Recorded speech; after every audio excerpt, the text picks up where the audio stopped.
गजाननं भूतगणादिसेवितं कपित्थजम्बूफलचारुभक्षणम् उमासुतं शोकविनाशकारकं नमामि विघ्नेश्वरपादपङ्कजम्।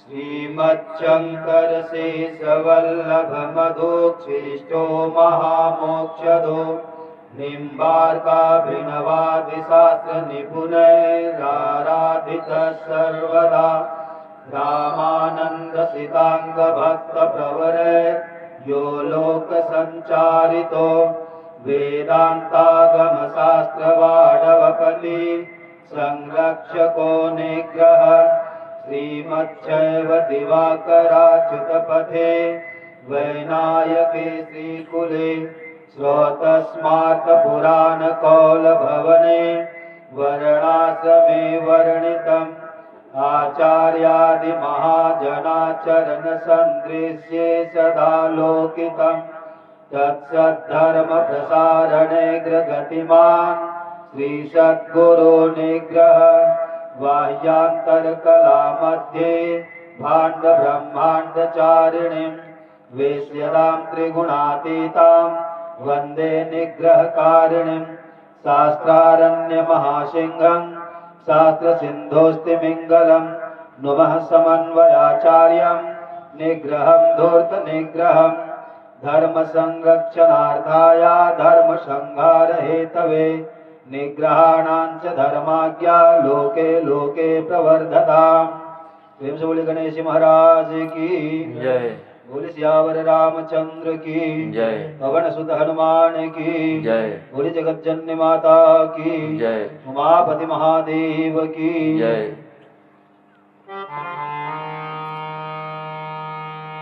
विनायकं गुरुं भानुं ब्रह्म विष्णु महेश्वरान् सरस्वतीं प्रणम्यादौ सर्वकार्यार्थसिद्धये राम रामेति रामेति रमे रामे मनोरमे सहस्रनाम तत्तुल्यं राम नाम वरानने तव तत्त्वं न जानामि कीदृशोऽसि महेश्वर यादृशोऽसि महादेव तादृशाय नमो नमः। अज्ञानतिमिरान्धस्य ज्ञानाञ्जनशलाकया चक्षुरुन्मीलितं येन तस्मै श्रीगुरवे नमः। योजनानां सहस्रे द्वे द्विशते द्वे च योजने एकेन निमिषार्धेन क्रममाणमोऽस्तु ते। बाह्यान्तरकलामध्ये भाण्डब्रह्माण्डचारिणीं वेश्यदां त्रिगुणातीतां वन्दे निग्रहकारिणीं। प्रेम से बोलिए आनंद कंद भगवान की। थोड़ा भगवान नाम संकीर्तन करें। श्री राम जय जय राम श्री राम श्री राम जय राम श्री राम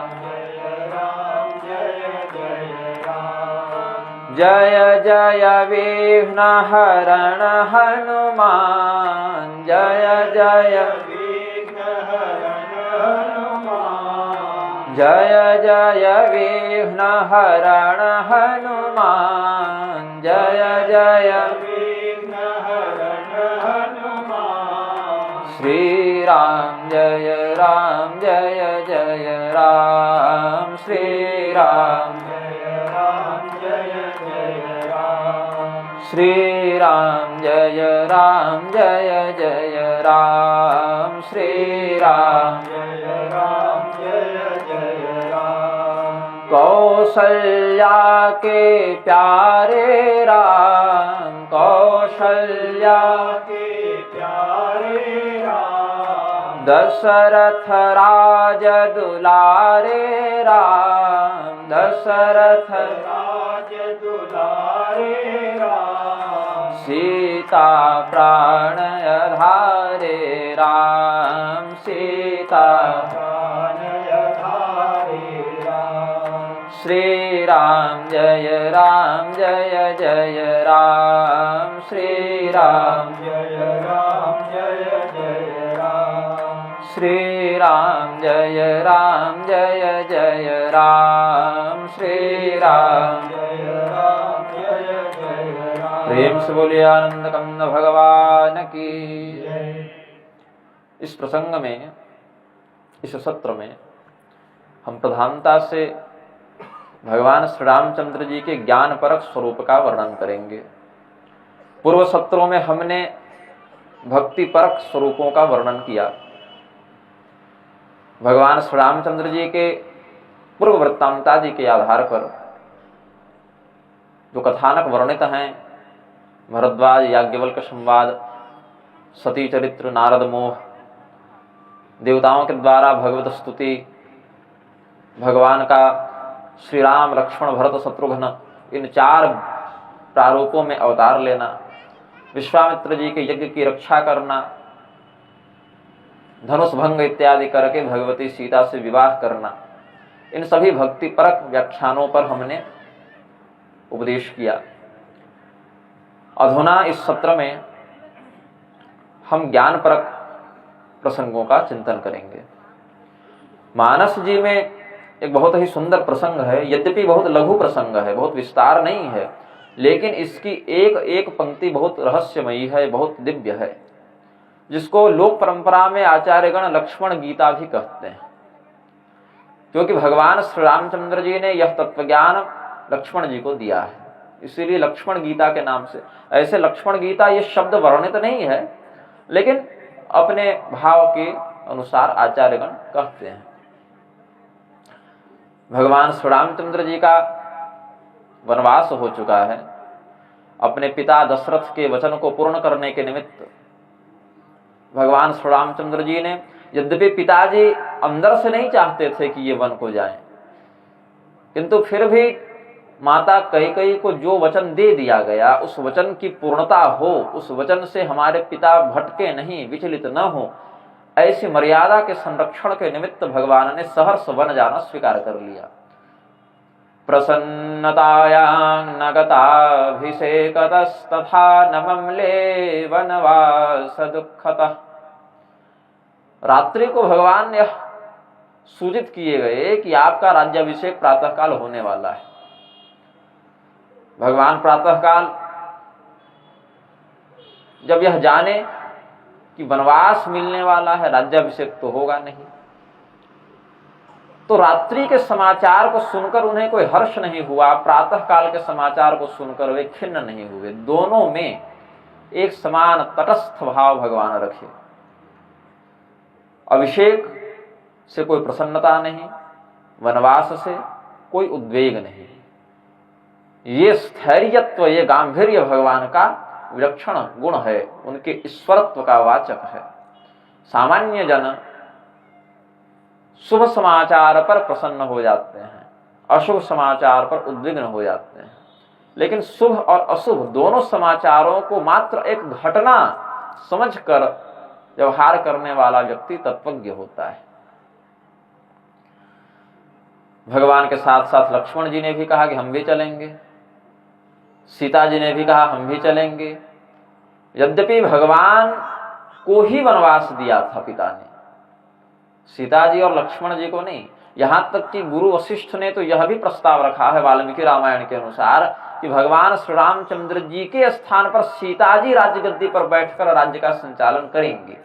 जब तक भगवान वन में रहें तब तक अयोध्या की गद्दी पर सीता जी ही बैठकर राज्य संचालन करें, क्योंकि भगवान के ही समान दिव्य गुणों से यह भी सुशोभित हैं। तो भगवान जिस धर्म का प्रवर्तन करते हुए, जिस राज मर्यादा का प्रवर्तन करते हुए राज्य करते, वैसा ही धर्म शासन भगवती सीता जी भी चलाने में समर्थ हैं। लेकिन सीता जी ने इस बात को स्वीकार कर दिया, बोले स्वामी जंगल में रहें और मैं राजगद्दी पर बैठूं, ये तो बड़ी लज्जा की बात होगी, बड़े कष्ट की बात होगी, तो मैं भी साथ में चलूंगी। भगवान ने अपने शरणागत भक्तों के समान लक्ष्मण और सीता जी को देखा कि ये मेरे बिना रह नहीं पाएंगे, बोले चलो। अयोध्यावासी भी पीछे पीछे गए। बाद में भगवान ने सूर्योदय से कुछ पूर्व ही सुमंत्र जी को कह के रथ पहले ही अपना आगे निकलवा लिया कि अयोध्यावासी पीछे पीछे कितनी दूर आएंगे आगे। कालांतर में जब भगवान गंगा पार कर रहे थे, सुमंत्र जी को भी वापस भेज दिया। राजा दशरथ ने जब यह निश्चय पूर्वक जाना कि मेरे पुत्र वापस नहीं आने वाले, वो 14 वर्ष ही जंगल में रह जाएंगे, पीछे अभी इनका वापस आना संभव नहीं, तो राजा दशरथ को श्रवण कुमार के माता पिता का दिया गया शाप स्मरण होने लगा। पुत्र वियोग में प्राण त्याग करोगे राजन, जैसे हम कर रहे हैं। श्रवण कुमार के माता पिता का शाप फलीभूत हुआ। राजा दशरथ के निधन पर भरत जी को, शत्रुघ्न जी को नानी के घर से लाया गया, ननिहाल से लाया गया। जो भी और्ध्वदैहिक क्रियाएं थी वो संपादित कराई गई। भगवान के वनगमन के समाचार को सुनकर भरत जी ने भगवान को वापस लाने का प्रयास किया, उसमें भी असफल रहे। भगवान ने खड़ाओं भेज दी लेकिन स्वयं नहीं आए। पंचवटी तक भगवान पहुंच गए। एक समय की बात है, पंचवटी में ही लक्ष्मण जी ने भगवान श्री रामचंद्र जी से बड़ी सुंदर तत्व जिज्ञासा व्यक्त की है, जिसका हम इस सत्र में व्याख्यान करेंगे। एक बार प्रभु सुख आसीना, एक बार प्रभु सुख आसीना, लक्ष्मण वचन कहे छलहेना, लक्ष्मण वचन कहे छलहेना। ये प्रसंग मेरा बड़ा प्रिय है, क्योंकि जब मैं बहुत छोटा था देह की दृष्टि से, और लगभग मेरी अवस्था 3-4 वर्ष या 5 वर्ष की होगी, तो रात्रि को सोने के समय माता जी लोरी में यही गा गा कर सुनाती थी। और मैं जब पूछता था इसका मतलब क्या है, तो अपने अध्ययन के अनुसार, चिंतन के अनुसार, नारी स्वभाववश जो उनके चित्त में उस समय ज्ञान का उदय होता था वो पढ़ाती थी ये सब। इसीलिए ये प्रसंग मुझे बड़ा प्रिय लगता है, वो स्थिति मुझे याद आ जाती है। लगभग जो भी अवैदिक शास्त्र हैं जिन पर स्त्रियों का अधिकार है, जो श्रुति में नहीं आते, वो तो मेरी माता जी ने ही हमें बचपन में ही पढ़ा दिए थे। बाकी श्रुति सम्मत शास्त्रों को हमने आचार्य संगति से पिताजी के माध्यम से ग्रहण किया था। लेकिन ये रामचरितमानस इत्यादि के वर्णित विषय तो माता जी की कृपा से बाल्यकाल में ही अधीत हो गए थे। ये प्रसंग मुझे बड़ा प्रिय है। एक बार प्रभु सुख आसीना, लक्ष्मण वचन कहे छलहेना, सुर नर मुनि सचराचर साई, सुर नर मुनि सचराचर साई, मैं पूछूं निज प्रभु की नाई, मैं पूछूं निज प्रभु की नाई। लक्ष्मण जी ने जब यह देखा, भगवान श्री रामचंद्र जी एक अत्यंत मनोरम सुखद शिला पर बैठे हुए हैं। उस शिला पर निश्चिंत भाव से बैठे हुए भगवान को, सुखपूर्वक बैठे हुए भगवान को देखकर लक्ष्मण जी के मन में कुछ जिज्ञासा उत्पन्न हुई।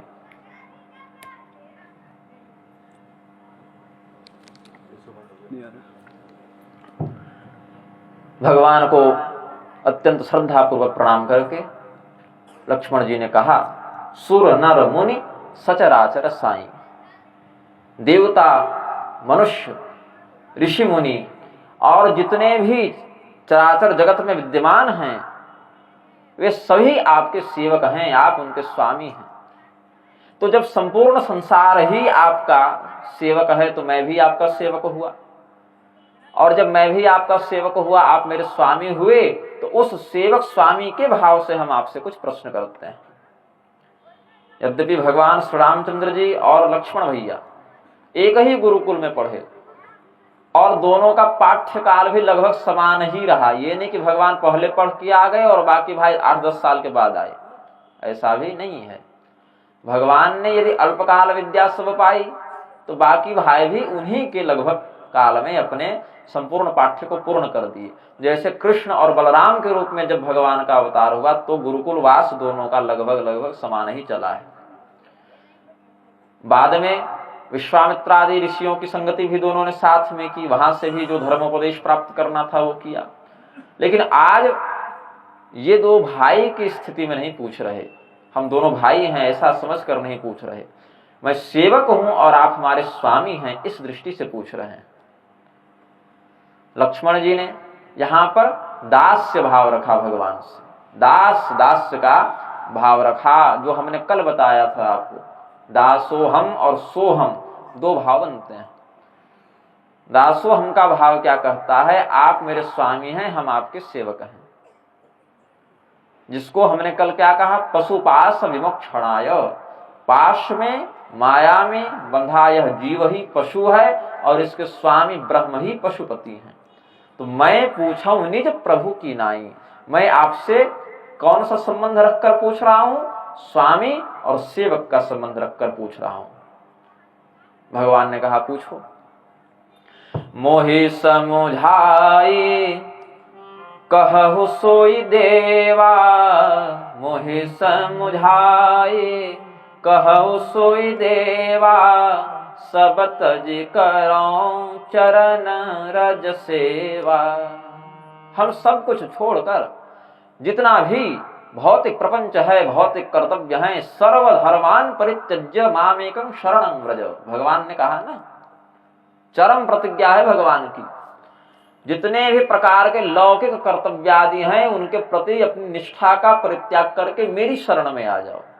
शरण में आने का अर्थ ये नहीं कि सभी जिम्मेदारियों को छोड़ दिए, सभी कर्तव्यों को छोड़ दिए, माता पिता पत्नी बच्चों को अनाथ कर दिए, ऐसा नहीं।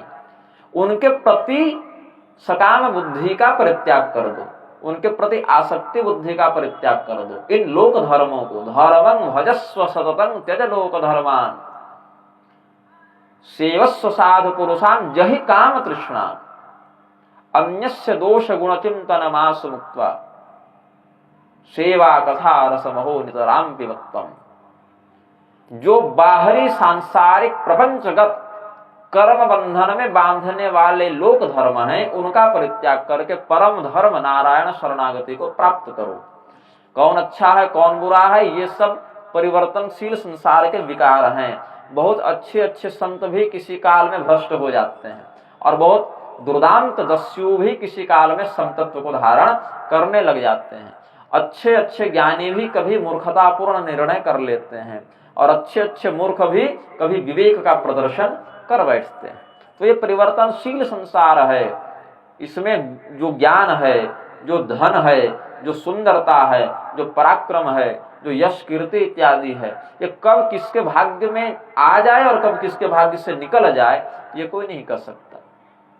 इसीलिए लक्ष्मण जी ने कहा आप अच्छे से समझाकर मुझे कहिएगा, ये नहीं कि ऊपर ऊपर से कह दिए, क्योंकि तत्व ज्ञान तो भाई एक अक्षर में भी बताया जा सकता है, समझने वाला उसी में समझ लेगा, और नहीं तो लाखों करोड़ों ग्रंथों में भी वह समाहित नहीं हो सकता, नहीं समझने वाला उससे भी नहीं समझेगा। अभी की बात है, 1 घंटा पहले की बात है, एक व्यक्ति, अज्ञात व्यक्ति का मुझे संदेश प्राप्त हुआ। उसने कहा अपनी युवावस्था को तुम नष्ट क्यों कर रहे हो।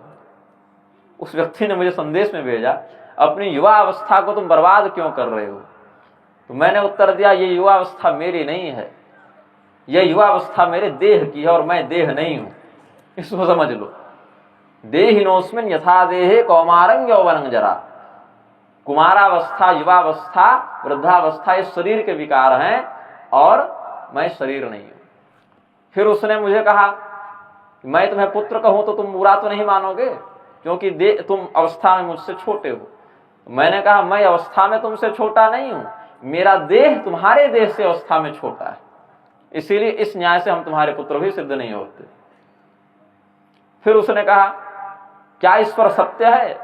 हमने कहा ईश्वर ही है जो सत्य है, स्वयं सत्य स्वरूप ईश्वर ही है, अन्य किसी तत्व को हम सत्य नहीं कहते। ना सतो विद्यते भावो ना भावो विद्यते सतः। तो मैं यहां बैठा रहूं चाहे कमरे में बैठा रहूं, वो ज्ञान प्रवाह ज्ञान निर्झर बहता ही रहता है। कुछ श्रद्धालु मिल जाते हैं, कुछ अश्रद्धालु मिल जाते हैं। तो लक्ष्मण जी ने कहा मोहि समुझाई कहु सोई देवा। हे भगवान मुझे आप अच्छी प्रकार से इस विषय को समझा कर बताएं। लक्ष्मण जी जान सब रहे हैं, हम लोगों पर कृपा करने के लिए संवाद कर रहे हैं भगवान से। भगवान से यह जो संवाद कर रहे हैं लक्ष्मण जी, हम सांसारिक कर्मानुबंध में फंसे, मनुष्य लोक में जो कर्मानुबंध व्याप्त है उससे फंसे जीवों को उद्धृत करने के लिए, कृपा करने के लिए लक्ष्मण जी यह प्रश्न करते हैं। सब तज करो चरण रज सेवा, सर्वधर्मान परित्यज्य मामेकं शरणं व्रज। ये भाव भगवान ने कहा, भाई क्या प्रश्न है बताओ। कहु ज्ञान विराग अरु माया, कहु ज्ञान विराग अरु माया, कहु सुभगति करहु जेहि दाया, कहु सुभगति करहु जेहि दाया। सबसे पहले प्रभु हमें ज्ञान बताएं, ज्ञान क्या है, ज्ञान का रहस्य क्या है। फिर वैराग्य के विषय में बताएं, वैराग्य क्या होता है, ज्ञान और वैराग्य क्या होता है। हमने सुना है कि ज्ञान और वैराग्य व्यक्ति में प्रतिष्ठित पहले से रहते हैं, कोई बाहर से आ नहीं जाते। ज्ञान और वैराग्य कोई बाहर से नहीं आ जाते, हमारे अंदर ही रहते हैं, हमने सुना है। और किसी माया के वशीभूत होकर इनका पता नहीं चलता। रहता हुआ ज्ञान और वैराग्य भी हमें ज्ञात नहीं होता, हमें उसका अनुभव नहीं होता। क्यों? इसके पीछे किसी माया का हाथ बताया जाता है। वो माया कौन है ये हमें समझा कर बताएं। और ज्ञान और वैराग्य प्राप्त हो भी जाए किंतु भक्ति नहीं हो, संपूर्ण प्रकार के श्रृंगार से आप सुसज्जित कर दें लेकिन उसमें प्राण नहीं हो, तो मुर्दा कितना भी सुंदर श्रृंगार कर लें अशोभनीय ही कहलाएगा। तो माया, ज्ञान वैराग्य, फिर माया और भगवान की जो भक्ति है, जिस भक्ति के वशीभूत होकर भगवान जीव पर दया कर बैठते हैं। जीव के पास ऐसा कुछ नहीं कि भगवान उस पर दया करें, लेकिन भक्ति यदि हो तो भगवान स्वयं दया का व्यवहार कर बैठते हैं। हमें उसका बोध कराइए। फिर कहा,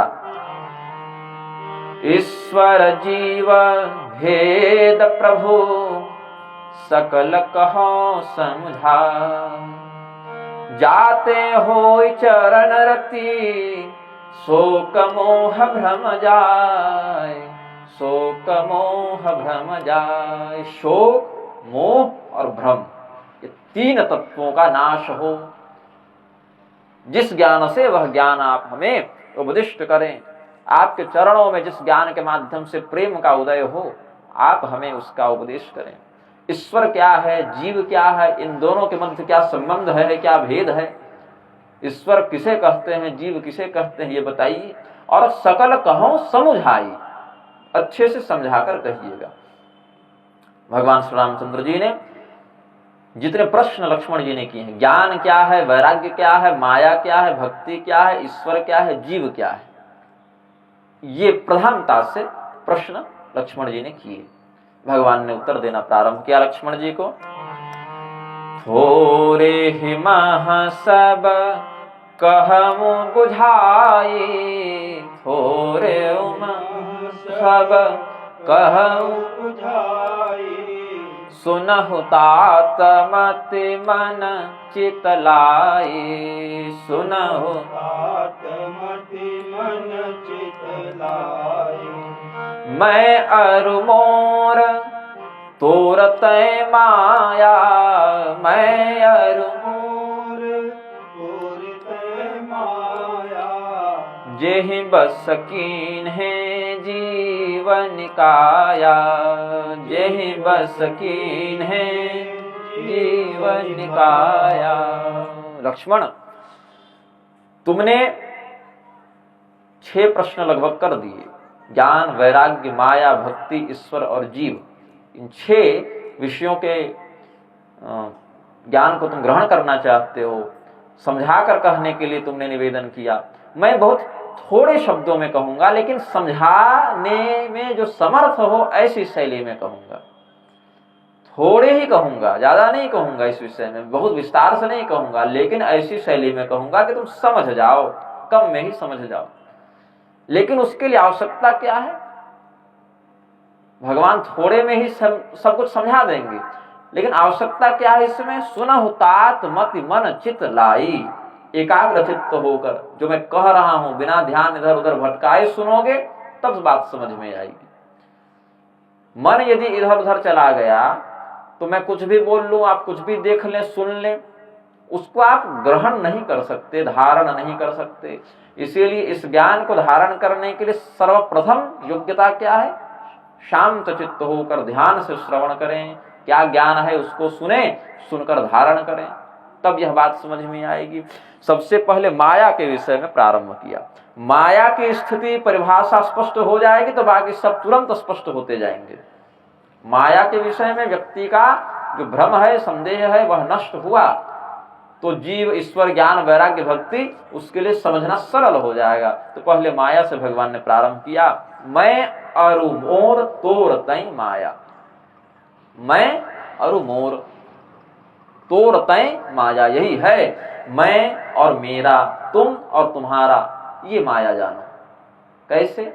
कल हमने कहा अघटन घटनापटे यसी विभ्रांत कारिणी माया, जो नहीं है उसके होने का भी जो भ्रम उत्पन्न कर दे वही माया। सामान्य भाषा में जो घटना घटित नहीं हो रही उस घटना को भी जो घटित करवाने का भ्रम उत्पन्न कर दे, व्यक्ति के चित्त को भ्रमित कर दे, उसको माया कहते हैं। तो यह मैं हूं, यह मेरा है, यह सोचना माया का एक उदाहरण हुआ, एक लक्षण हुआ। जैसे मैंने कहा यह मैं हूं, तो क्या ये मैं हूं? नहीं, ये तो त्वचा है, ये तो चमड़ी है। क्या चमड़ी मैं हूं? नहीं। क्या इस चमड़ी को अगर निकाल कर रख दिया जाए तो क्या उसको भागवतानंद गुरु कहा जाएगा? ऐसे नाम के आगे श्री है मेरे, श्री भागवतानंद गुरु, लेकिन लोग कहे श्री लगाकर अपने नाम के आगे स्वयं कह रहे हैं। जैसे श्रीधर, श्रीनिवास, श्रीकांत, ये सब श्री युक्त ही नाम है ना। तो मेरा नाम ही इस जन्म में श्री भागवतानंद गुरु है, लेकिन व्यवहार में लोग श्री हटाकर बोलने लगे हैं। तो अगर इस चमड़ी को मैं निकाल कर रख दूं तो क्या उसकी संज्ञा श्री भागवतानंद गुरु की हो जाएगी? नहीं। उसको क्या कहेंगे? चमड़ी है, त्वचा है। यदि अपने नेत्रों को निकाल कर रख दूं, कान को काट कर रख दूं, हाथ पैर काट कर रख दूं, तो क्या उसको भी मेरा नाम दिया जा सकता है? नहीं दिया जा सकता। अपने शरीर के एक एक अंग को, और उन अंगों में भी जो खून है, हड्डी है, चमड़ा है, एक एक कोशिकाओं को अगर हम अलग अलग कर दें तो क्या वे सभी कोशिकाएं हमारे नाम को, हमारी पहचान को, व्यक्तित्व को धारण कर पाएंगी? नहीं। हाँ, ये अवश्य है, यदि हाथ को काट के रख दिया जाए तो क्या कहेंगे? ये श्री भागवतानंद गुरु का हाथ है, मतलब श्री भागवतानंद गुरु तब तो कोई और है, हाथ कुछ और है, अलग पहचान हो जाएगी।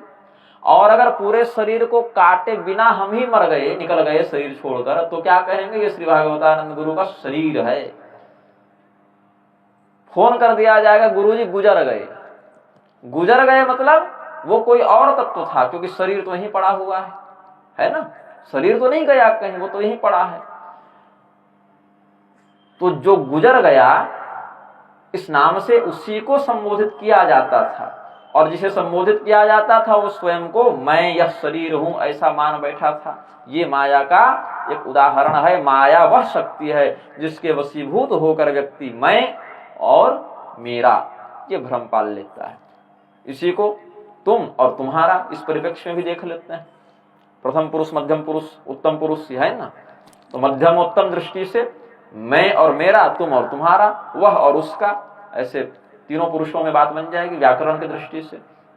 ये माया का, और ये माया क्या करती है? यही बसकीन है जीव निकाया। जितने भी प्राणी मात्र जीव जगत हैं, ये सभी इस माया के वशीभूत हैं, इसी के अंदर आ जाते हैं। चाहे देवता हो, मनुष्य हो, पशु हो, प्रबुद्ध हो, मूर्ख हो, कोई भी हो, इस शरीर को ही अपना वास्तविक स्वरूप समझने वाले जो अज्ञान कारक संस्कार हैं वो माया के द्वारा उत्प्रेरित किए जाते हैं, माया के द्वारा नियंत्रित होते हैं। और अगर थोड़े विस्तार से कह दें, व्यापक दृष्टि से कह दें, तो भगवान ने उपदेश किया, गो गोचर जहां लगी मन जाए, गो गोचर जहां लगी मन जाए, सो सब माया जाने हो भाई, सो सब माया जाने हो भाई, तेहि कर भेद सुनहु तुम सोवो तेहि कर भेद, सुनहु तुम सोवो विद्या अपर अविद्या दोवो, विद्या अपर अविद्या दोवो। गो और गोचर प्रातः काल के सत्र में, मतलब इससे पूर्व वाले है तो मध्याह्न वही दोपहरी है, शाम तक उठते हैं, लेकिन पूर्व सत्र में हमने गो शब्द की व्याख्या की थी। गो कहते हैं इंद्रियों को, गो कहते हैं वाणी को, गो कहते हैं वेदों को, गो कहते हैं पृथ्वी को। ऐसे गो के बहु पर्याय अर्थ समझ में आते हैं। तो गो इंद्रिय को भी कहते हैं। हमारे नेत्र, कर्ण, नासिका इत्यादि इंद्रियां जहां तक जाएं उसको माया कहते हैं। वो ब्रह्म नहीं है, वो माया है। जहां तक का हम दर्शन अपने इन नेत्रों से कर सकते हैं, जहां तक का श्रवण हम अपने इन कर्णों से कर सकते हैं, जहां तक के वस्तुओं का आस्वादन हम अपनी जिह्वा से कर सकते हैं, वर्णन अपनी जिह्वा से कर सकते हैं, मुख से कर सकते हैं, वागेंद्रिय से कर सकते हैं, वो माया का स्वरूप जानना चाहिए। यच्चक्षुषा न पश्यति येन चक्षुंषि पश्यति तदेव ब्रह्मत्वं विद्धि नेदं यदिदमुपासते। गुरु ने कहा शिष्य से, यहां भी गुरु शिष्य का ही भाव रखकर बात कर रहे हैं भगवान। गुरु स्वामी होता है, शिष्य उसका सेवक होता है। जिसको अनुशासित किया जाए वह शिष्य है, और जो गुरुता को, महानता को धारण करे, जो उसका आधिपत्य हो, गुरु है, स्वामी है। इसीलिए गुरुजनों के नाम के आगे स्वामी शब्द भी लगाते हैं, है ना। आचार्यों के आगे, संतों के आगे स्वामी शब्द लगाते हैं। तो भगवान ने क्या कहा, ये हमारे पास सेवक रूप में प्रस्तुत हुए हैं, ज्ञान का अनुशासन चाहते हैं, हमारे लिए शिष्य तुल्य है लक्ष्मण जी, मैं इनके लिए स्वामी तुल्य, गुरु तुल्य हूं। तो भगवान ने कहा, गो गोचर जहां लगी मन जाई। इंद्रिय, वाणी और मन की गति जहां तक हो वहां तक माया को जानना चाहिए। कैसे? यच्चक्षुषा न पश्यति, जो आंखों के द्वारा देखता नहीं, देखने के लिए जिसको आंखों की आवश्यकता नहीं, ये न चक्षुंषि पश्यति, जिसकी शक्ति से, जिसकी प्रेरणा से, जिसके माध्यम से इन नेत्रों में देखने की शक्ति आई है, वह ब्रह्म है, ऐसा समझना चाहिए। और जिसे हम देख पा रहे हैं वो माया है, ऐसा समझना चाहिए।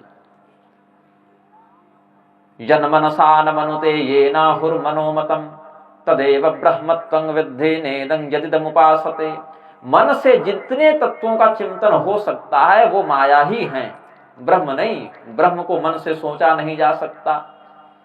सोचने के लिए ब्रह्म को किसी मन की आवश्यकता नहीं, क्योंकि उसी ब्रह्म से इस मन में सोचने की शक्ति आई है। जितने भी मन के द्वारा सोचे जाने वाले विषय हैं वो माया ही समझें। ब्रह्म अचिंत्य तत्व है, उसको सोचा नहीं जा सकता। ऐसे ही अन्य इंद्रियों के संदर्भ में, यच्छ्रोत्रेण न शृणोति येन श्रोत्रमिदं श्रुतं तदेव ब्रह्मत्वं विद्धि नेदं यदिदमुपासते। कानों से जिसे सुना नहीं जा सकता, जो सुनने के लिए कानों का प्रयोग नहीं करता, अपितु जिसकी शक्ति से कानों में सुनने की शक्ति आई है, वही ब्रह्म है। जितने विषयों को हम कान से सुन सकते हैं वह ब्रह्म नहीं, माया है। यद्वाचा नभ्युदितं येन वागभ्युद्यते तदेव ब्रह्मत्वं विद्धि नेदं यदिदमुपासते। वाणी के द्वारा जितने तत्वों का वर्णन किया जा सकता है वो माया है। ब्रह्म क्या है? जिसका वाणी से वर्णन नहीं किया जा सकता, जो वर्णन करने के लिए किसी वाणी पर आश्रित नहीं, अपितु जिसकी शक्ति से वाणी में वर्णन की शक्ति आई है, वह ब्रह्म है, ऐसा जानना चाहिए। ये बात भी हमने अपनी वाणी से वर्णन करके ही बताई कि जिसका वर्णन नहीं किया जा सकता वो ब्रह्म है। यही फंसता है व्यक्ति, जिसका वर्णन वाणी से नहीं किया जा सकता उसके विषय में वर्णन करने के लिए भी हमें वाणी का ही आश्रय लेना पड़ रहा। यही तो करामात है, यही तो आश्चर्य है। आश्चर्यवत् पश्यति कश्चिदेनम् आश्चर्यवद् वदति तथैव वचाम्यः आश्चर्यवच्चैन मन्यः शृणोति श्रुत्वाप्येनं वेद न चैव कश्चित्। उस अविनाशी चेतन तत्व का जब व्यक्ति वर्णन करता है तो लगता है किसी आश्चर्य का वर्णन कर रहा है। ऐसा कैसे हो सकता है? जब उस तत्व ज्ञान का दर्शन करता है, अपने तात्विक रूप का, आत्म रूप, ब्रह्म रूप का, तो आश्चर्य के समान दर्शन करता है। जब लोग सुनते हैं तो आश्चर्य के समान सुनते हैं, और बहुत से लोग ऐसे भी हैं जो श्रुत्ताप्येनं वेद न चैव कश्चित्, सुनकर भी इसको यथार्थतः ठीक ठीक समझ नहीं पाते। तो भगवान ने क्या कहा, गो गोचर जह लगी मन जाए, सो सब माया जानहि भाई। हमारे मन की, इंद्रियों की, इंद्रियगत विषयों की जहां तक गति हो सकती है वहां तक माया का विस्तार है, ऐसा जानो। अब माया के भी दो प्रकार हैं, माया के दो प्रकार हैं। यहां पर माया जो है प्रकृति का वाचक शब्द है। यहां माया शब्द से हमें प्रकृति का वाचन समझना चाहिए। एक तो विद्या है, दूसरी अविद्या है। विद्या और अविद्या, इसमें अंतर क्या है? जो मोक्ष मार्ग की ओर ले जाए, ब्रह्म ज्ञान से संपन्न करे, वह विद्या कहलाती है, और जो कर्मानुबंध में फंसा दे वह अविद्या कहलाती है। कहीं कहीं पराविद्या और अपराविद्या के नाम से भी इनका वर्णन मिलता है, लेकिन अपराविद्या जो है उसमें धर्मशास्त्र आदि भी आते हैं, तो हम उनको दोषयुक्त नहीं कर सकते। वेद इत्यादि शास्त्र अपराविद्या में आ जाते हैं, इसलिए हम उनको दोषयुक्त नहीं कर सकते। सामान्यतया यहाँ यह समझना चाहिए, अविद्या और विद्या में जो जीव को ब्रह्म की ओर ले जाए वह विद्या है, और जो जीव को ब्रह्म से दूर करे वह अविद्या है। अब आजकल विद्यालय खोलकर लोग बैठे हैं, लेकिन वहां विद्या छोड़कर सब पढ़ाया जा रहा है। केवल विद्या प्राप्त नहीं हो रही, विद्या के अलावा जो कचरा प्राप्त करना है कर लो, डिग्रियां ले लो, अपना पेट पालने के लिए जो जो डिग्रियां चाहिए और जो जो लौकिक ज्ञान चाहिए वो ले लो, लेकिन विद्या मत लो। अब तो विद्यालय हैं, महाविद्यालय हैं, विश्वविद्यालय हैं, लेकिन वहां विद्या तत्व छोड़कर बाकी सब मिल जाएगा, विद्या नहीं मिलेगी। अविद्या भले मिल जाए। तो विद्या क्या है? सा विद्याया विमुक्तये। विद्या तो वही है जो हमें मुक्त करने में समर्थ हो, जो मुक्ति के लिए हो, मुक्ति जिसका हेतु हो, वह ज्ञान विद्या है। अविद्या क्या है? जो प्रथम क्लेश था, हमने आपको प्रथम दिवस के मंगलाचरण प्रकरण में ही कहा था, उद्भवस्थिति संहार कारणिं क्लेशहारणिं। तो क्लेशहारणी शब्द की व्याख्या में हमने बताया ना, अविद्या, अस्मिता, राग, द्वेषा, अभिनिवेशा, क्लेशा, ये 5 पंच क्लेश हैं। तो अविद्या प्रथम क्लेश है। जीव को ईश्वर से भिन्न समझने का जो भ्रम हो जाता है वो अविद्या के नाम से यहाँ लक्षित है। अब विद्या और अविद्या दोनों के विषय में भगवान संक्षेपतः वर्णन करते हैं, क्योंकि कहा पहले थोड़े में ही समझाऊंगा, ध्यान पूर्वक सुनोगे तो समझ में बात आएगी। एक दोष्ट अतिशय दुख रूपा, एक दोष्ट अतिशय दुख रूपा, जाबस जीव पराभव कूपा, जाबस जीव पराभव कूपा। एक रचई जग गुण बस जाके, एक रचई जग गुण बस जाके, प्रभु प्रेरित नहीं निज बलता के, प्रभु प्रेरित नहीं निज बलता के। जो एक है इन दोनों में, विद्या और अविद्या में, वो बड़ी दुष्ट है, उसमें बहुत दोष भरे हुए हैं। व्यक्ति अलग अलग विषय वासना में बंधे रहकर नानाविध कर्मों में प्रवृत्त होता है, और उसी प्रवृत्ति दोष के कारण वह मुक्त नहीं हो पाता। जैसे आप एक अंधे कुएं में, गहरे कुएं में गिर जाएं और वहां खूब दौड़ते रहें, घूमते रहें, चक्कर काटते रहें, लेकिन बाहर नहीं निकल सकते, वहीं घूमते रहेंगे, अंदर ही अंदर गोल गोल चक्कर काटते रहेंगे। तो हमारी दृष्टि में कर्म तो हम पूरा कर रहे हैं, लेकिन वह कर्म हमें बाहर निकलने में सहयोग नहीं कर पा रहा है ना। ये कुआं है, कुएं में गिर जाएं और कुएं के अंदर ही अंदर चलते रहें तो बाहर निकल पाएंगे? नहीं निकल पाएंगे। शरीर तो थकेगा, लगेगा हमने परिश्रम किया, निकलने का प्रयास किया, कर्म किया, लेकिन वह परिश्रम, वह कर्म बाहर निकलने में हमें सहयोग नहीं कर पाएगा, हमारा सहयोग नहीं कर पाएगा। ये अविद्या है। हम स्वयं को ईश्वर से भिन्न जीव मानते हुए जब कर्म करते हैं, अविद्या रूपी क्लेश से ग्रस्त होकर कर्म करते हैं, वह कर्म हमारे अंदर स्वयं के कर्ता होने का अभिमान उत्पन्न करता है। वह अभिमान हमारे लिए एक कर्म फल का निर्माण करता है। और अवश्यमेव भोक्तव्यं कृतं कर्म शुभाशुभं ना भुक्तं क्षीयते कर्म कल्पकोटि शतैरपि। हमारा किया गया शुभ एवं अशुभ कर्म किसी भी काल शरीर स्थिति में हमें भोगना ही पड़ेगा, हम उससे मुक्त नहीं हो सकते। वह सकाम कर्म, कर्मताभिमान से युक्त किया गया कर्म फल है तो कर्म हमें मुक्त नहीं कर सकता। तो ये अविद्या हो गई। जा बस जीव पराभव कूपा, इसी अविद्या के कारण इस संसार रूपी कुएं में जीव पड़ा हुआ है। और दूसरी जो विद्या शक्ति है, विद्या शक्ति ही तीनों गुणों पर नियंत्रण करके इस संसार का प्रवर्तन करती है भगवत इच्छा से।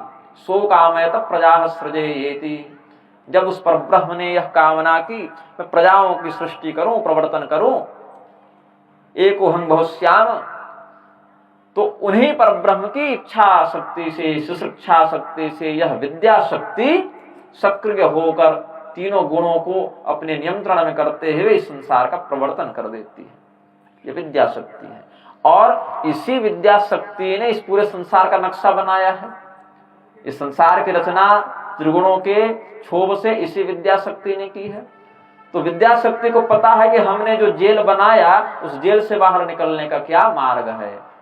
जो आपको फंसा कर रखा है वही तो बाहर निकालेगा ना, उसको पता है कहां से निकलने का मार्ग है। तो विद्या शक्ति क्या करती है? विद्या शक्ति फंसा कर जो जीव को रखा गया है विद्या के द्वारा उसको बाहर निकलने में सहयोग करती है, क्योंकि संपूर्ण संसार की रचना उसने ही तीनों गुणों के माध्यम से कर दी। अच्छा, अविद्या में भी माया शक्ति और परमा शक्ति ऐसे दो का वर्णन बृहद्धर्म पुराण आदि शास्त्रों में मिलता है। इसमें अविद्या के माध्यम से तो व्यक्ति अच्छा कर्म और बुरा कर्म दोनों ही कर रहा है। कोई व्यक्ति स्वर्ग की कामना से, अच्छे लोक की कामना से, अच्छे सुंदर शरीर, स्वस्थ शरीर, अच्छी नौकरी इत्यादि की कामना से अगर पूजा पाठ व्रत यज्ञ कर रहा है, सत्कर्म ही कर रहा है, तो स्वर्ग इत्यादि दिव्य सुखों की और अच्छा घर परिवार, स्वस्थ शरीर, आजीविका इत्यादि भौतिक सुखों की प्राप्ति भी हो ही रही है उसको। तो सत्कर्म सकाम रूप से किए जाएं या दुष्कर्म सकाम रूप से किए जाएं, रहेंगे अविद्या के ही अंदर। लेकिन इसमें क्या है, जो व्यक्ति धर्म शास्त्रों के अनुसार आचरण करता है उसके लिए अविद्या माया शक्ति का रूप धारण करके उसको बार बार अधम योनियों में भटकाती है, तमोगुण की वृद्धि करती रहती है। और जो व्यक्ति धर्म शास्त्रों के अनुसार आचरण करता है, सत्कर्मनिष्ठ व्यक्ति है, उसको अविद्या शक्ति क्या करती है, देखती है ये अच्छा है, इसको नीचे नहीं गिराना, इसको धीरे धीरे ऊपर भेजने का हमें प्रयास करना है। तो वहां परमा शक्ति के रूप में वह अविद्या कार्य करती है। तब भी वह स्वयं को जीव ही मानता है, अविद्या शक्ति से ग्रस्त है, लेकिन उस स्थिति में अविद्या शक्ति अपनी परमा नाम की शक्ति का प्रयोग करके उसको धीरे धीरे सत्व गुण में बढ़ाते बढ़ाते बढ़ाते बढ़ाते ऐसी स्थिति में ले आती है कि वह अविद्या के चंगुल से मुक्त होकर विद्या मार्ग से भगवान तक पहुंच जाता है। यज्ञ करते करते, दान करते करते, व्रत करते करते, तपस्या करते करते, धर्मानुसार आचरण करते करते व्यक्ति का चित्त इतना शुद्ध, इतना निर्मल हो जाएगा कि वह अविद्या के चंगुल से मुक्त हो सकता है। यह परमा शक्ति के माध्यम से कार्य संपादित होता है। अब भगवान ने कहा इस परमा शक्ति के माध्यम से जब वह सत्व गुणी होकर ज्ञान को प्राप्त करता है, वही ज्ञान विद्या शक्ति के माध्यम से उसे मुक्त कर देता है। बोले ज्ञान क्या है प्रभु? तब भगवान ने बताया, ज्ञान मान जहाँ एक नाही, ज्ञान मान जहाँ एक नाही, देख ब्रह्म समान सब माही, देख ब्रह्म समान सब माही, कहिय तात सो परम विरागी, कहिय तात सो परम विरागी, तृण सम सिद्धि तेने गुण त्यागी, तृण सम सिद्धि तेने गुण त्यागी। ज्ञान उस व्यक्ति में प्रतिष्ठित होता है जो व्यक्ति बाकी सभी तत्वों की ओर उपेक्षा दृष्टि से देखता है, धन कमाने में लगा रहे, यश कमाने में लगा रहे, पराक्रम बढ़ाने में लगा रहे, तो ज्ञान प्राप्त नहीं कर सकता। ज्ञान तभी प्राप्त होता है जब व्यक्ति बाकी सभी चीजों की ओर से मन को हटाकर केवल ज्ञान प्राप्ति के ही लक्ष्य की ओर बढ़े आगे। एक बार ज्ञान प्राप्ति हो गई, उसके बाद वहां से वह दो मार्ग की ओर जा सकता है, प्रवृत्ति और निवृत्ति। प्रवृत्ति मार्ग में जाने का अर्थ है अपने ज्ञान का प्रयोग करके संसार में बहुत नाम, सम्मान, यश, प्रतिष्ठा, धन इत्यादि कमाने की चाह, अथवा निवृत्ति मार्ग की ओर कि नाम, धन, यश, प्रतिष्ठा इत्यादि सब नश्वर हैं, उसमें तो पहले भी फंसे हुए थे, अब ज्ञान मिलने के बाद भी फंसे रहेंगे तो क्या लाभ। इसीलिए ज्ञान का प्रयोग करो यहां से बाहर निकलने के लिए। ये दो बातें। तो ज्ञान क्या है? वास्तव में ज्ञान वही है जो निवृत्ति की ओर ले जाए, प्रवृत्ति की ओर नहीं। प्रवृत्ति की ओर ले जाने वाले जो ज्ञान है उनको ब्रह्म ज्ञान, तत्व ज्ञान नहीं कहते, वो लौकिक ज्ञान हो सकते हैं, पोथी पढ़ी पढ़ी जगमुआ वाले हो सकते हैं, लेकिन वो ज्ञान जो निवृत्ति की ओर ले जाए, जिसमें किसी प्रकार का मान इत्यादि से युक्त दोष न हो, वास्तव में ज्ञान वही है। हृदय ज्ञानान्न मुक्ति, इसीलिए कहा ऐसे ज्ञान के बिना मुक्ति नहीं है। भगवान ने ज्ञान को क्या कहा? जो मान से रहित हो, वही ज्ञान है। मान दो अर्थों में, एक तो मान, सम्मान, यश, प्रतिष्ठा, इसके अर्थ में मान, दूसरा परिमाण इत्यादि के अर्थ में कि ज्ञान वह है जो असीमित है। असीमित कौन है? अनंत कौन है? ब्रह्म अनंत है, ब्रह्म असीमित है। और ज्ञान यदि असीमित अनंत हुआ मतलब वह ज्ञान ब्रह्म का ज्ञान है, ब्रह्म ज्ञान है, ईश्वरीय ज्ञान है। तो बाकी जो कोर्स सिलेबस वाला व्यक्ति पढ़ा वो ज्ञान नहीं है, वो प्रवृत्ति परक एक प्रकार से अज्ञान ही कहलाएगा, क्योंकि वह मुक्त करने में समर्थ नहीं है। जब वह ज्ञान निवृत्ति की ओर ले जाए तभी वास्तव में ज्ञान कहते हैं कि दोबारा यहाँ फंसना न पड़े। उस स्थिति में जब वह ज्ञान अनंत हो जाएगा, अमान हो जाएगा, मान रहित हो जाएगा, सीमित नहीं रहेगा, ब्रह्म के तत्व को जानकर ब्रह्म के ही समान वह ज्ञान अनंत हो जाएगा, तो क्या दृष्टि बनेगी? देख ब्रह्म समान सब माही, सर्वत्र उसको ब्रह्म तत्व का ही दर्शन होगा।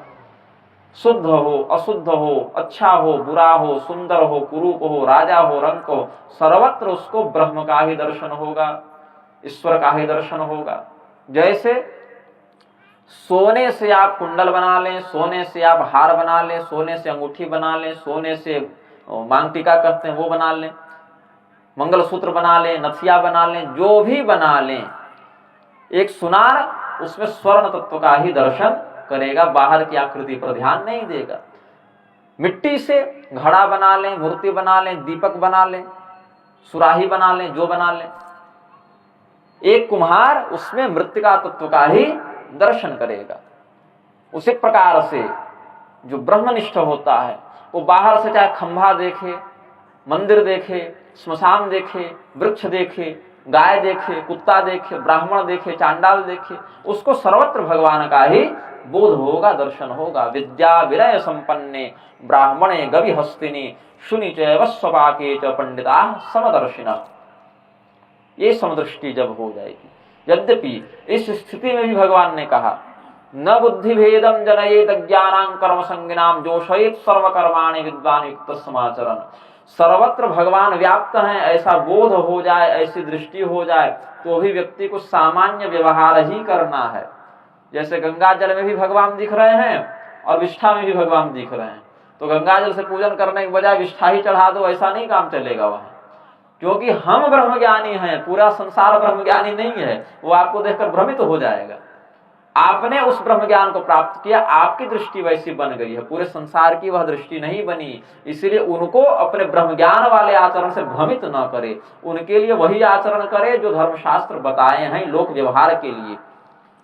केवल अपने अंदर के राग द्वेष आसक्ति का नाश करने के लिए ब्रह्म दृष्टि रखे, अंदर से किसी के लिए हित अहित शुभाशुभ अपना पराया का चिंतन नहीं करे, लेकिन बाहर से आचरण में जो उचित है और जो अनुचित है धर्मशास्त्रीय मर्यादा में, उसी का व्यवहार में प्रयोग करे, ताकि बाकी लोग उस धर्म का आचरण करते करते करते करते जब पूर्व संस्कार को दग्ध कर देंगे, उनके अंदर धीरे धीरे ज्ञान प्रतिष्ठित होगा, तब वो आगे बढ़ेंगे। महात्माओं की नकल करके व्यक्ति बहुत नीचे गिर जाता है, क्योंकि महात्मा गण किस स्थिति में कौन सा कर्म किस चिंतन दृष्टि से किए ये तो पता रहता नहीं। वो किस स्तर की साधना के माध्यम से किस कर्म को कर रहे थे। भगवान के बहुत से भक्त कई बार बाह्य दृष्टि से धर्म विरुद्ध कृत्य करने में देखे गए हैं। वो कर्माबाई जी खिचड़ी खिलाती थी ना भगवान को, तो बिना नहाए ही भोग लगा देती थी। बाह्य दृष्टि से देखें तो वह अधर्म है, लेकिन वो उस तत्व को जान चुकी थी, उस स्तर पर पहुंच चुकी थी कि उनके लिए कुछ पवित्र और अपवित्र नहीं रहा था। बाद में एक ब्राह्मण ने उनको बता दिया, विधि बता दी, तो विधि पूर्वक स्नान करके भोग लगाने लगी। तो फिर भगवान ने कहा अब ये नहीं चलेगा, तुम वहां से पहुंच चुकी हो, वापस इधर नहीं आना तुम्हें। तुम्हारे लिए शुद्धि अशुद्धि नहीं, केवल ब्रह्म ब्रह्म ब्रह्म, ब्रह्मार्पणं ब्रह्म हविः ब्रह्माग्नौ ब्रह्मणाहुतं ब्रह्मैव तेन गंतव्यं ब्रह्म कर्म समाधिना। जड़ भरत वाला भाव, सर्वत्र ब्रह्म है, सिय राममय सब जग जानी। सर्वं देवीमयम जगत, सर्वं विश्वमयम जगत, सर्वं शंभुमयम जगत। अपने इष्ट का ही निदर्शन सर्वत्र करना चाहिए। वासुदेव सर्वमिति स महात्मा सुदुर्लभ। तो भगवान ने क्या कहा, संपूर्ण स्थानों पर ब्रह्म का दर्शन हो, संपूर्ण स्थानों पर केवल ईश्वर का ही साक्षात्कार हो, तो वह साक्षात्कार ही ज्ञान का प्रमाण है। तब समझना चाहिए इसका ज्ञान दृढ़ हो गया। बोले प्रभु वैराग्य क्या है? वैराग्य वह है तृण सम सिद्धि तीन गुण त्यागी। अपने माता पिता पत्नी पुत्र भाई बंधु घर परिवार इत्यादि का मोह छोड़ देना वैराग्य नहीं, ये तो विरक्ति है। विरक्ति और वैराग्य में अंतर है। हमारे पास जो पहले से उपलब्ध है, जो उसमें आसक्ति है, उस आसक्ति का परित्याग कर देना विरक्ति है। लेकिन जो हमारे पास नहीं है और जो अत्यंत बहुमूल्य है, उसको प्राप्त करने की आशा नहीं करना वैराग्य है। जो है उसको छोड़ना सरल होता है। हमारे पास 1 एकड़ जमीन है तो छोड़ दिया, ये विरक्ति हो गई। लेकिन अगर कोई अगले ही क्षण देवराज इंद्र का पद प्रदान करने के लिए तैयार हो जाए तो क्या करेंगे हम? वहां तो मंडोल जाएगा ना। तो फिर क्या वैराग्य हुआ आपको? नहीं, जो लब्ध वस्तु है उसका परित्याग तो विरक्ति है, क्षणिक वैराग्य भी है। किंतु जो अलब्ध वस्तु है, जिसको प्राप्त करना बहुत कठिन है, बहुत दुर्लभ है, उसको प्राप्त करने की इच्छा भी नहीं रखना।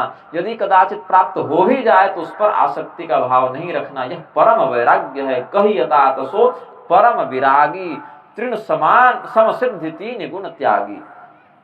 सत्व गुणोपेत, रजोगुणोपेत, तमोगुणोपेत, अणिमा लघिमा गरिमा महिमा इत्यादि जो दिव्यतम शक्तियां हैं, दिव्यतम सिद्धियां हैं। सामान्य दृष्टि से देखें तो 8 सिद्धियां हैं, थोड़ी और बृहद दृष्टि से देखें तो 18 सिद्धियां हैं, और थोड़ी और बृहद दृष्टि से देखें तो 30-32 तक सिद्धियों की संख्या छोटे बड़े प्रारूप को मिलाकर जाती है। इतनी दिव्य चमत्कारिक शक्तियों को व्यक्ति प्राप्त हुआ देखकर भी उनको तिनके के समान छोड़ने का साहस रखे, धैर्य रखे, तो उसको परम वैराग्यवान जानना चाहिए। ये भगवान ने उपदेश किया। अब ईश्वर आदि का वर्णन करते हैं। माया ईसन आप कहूं, जान कहिय सो जीव। माया ईसन आप कहूं, जान कहिय सो जीव। बंध मोक्ष प्रद सर्व पर, माया प्रेरक शिव। बंध मोक्ष प्रद सर्व पर, माया प्रेरक शिव। जो हमने पूर्व काल में भी स्कंदोपनिषद इत्यादि के आधार पर बताया था, वेदोक्त मत से, पाशबद्ध सदाजीव पाशमुक्त सदाशिव, और संहितात्मक ग्रंथों से बताया, तुषबद्धो व्रीहिरुच्यते जनैस्तुषहीनस् तण्डुलेति कथ्यते इत्यादि वचनों से। जिस चेतन को माया क्या है, ईश्वर क्या है, जीव क्या है, इनमें क्या भेद है, क्या प्रणाली है, क्या संबंध है, इसका तत्वतः बोध नहीं हो, वह चेतन जीव कहलाता है। वह छिलके से ढका हुआ है, आवरण से ढका हुआ है, उसके ऊपर माया का लेप चढ़ा हुआ है, आवरण लगा हुआ है, वह जीव है। अन्न है, अन्न के ऊपर छिलका चढ़ा हुआ है, तो वह क्या कहलाएगा, धान कहलाएगा, ये बताया हमने। तो माया के आवरण से युक्त होकर जो चेतन अपने ईश्वरीय स्वरूप को भूल जाता है, माया जीव ब्रह्मादि के परिभाषा को भूल जाता है, स्वरूप को भूल जाता है, वह माया के आवरण से युक्त चेतन जीव कहलाता है।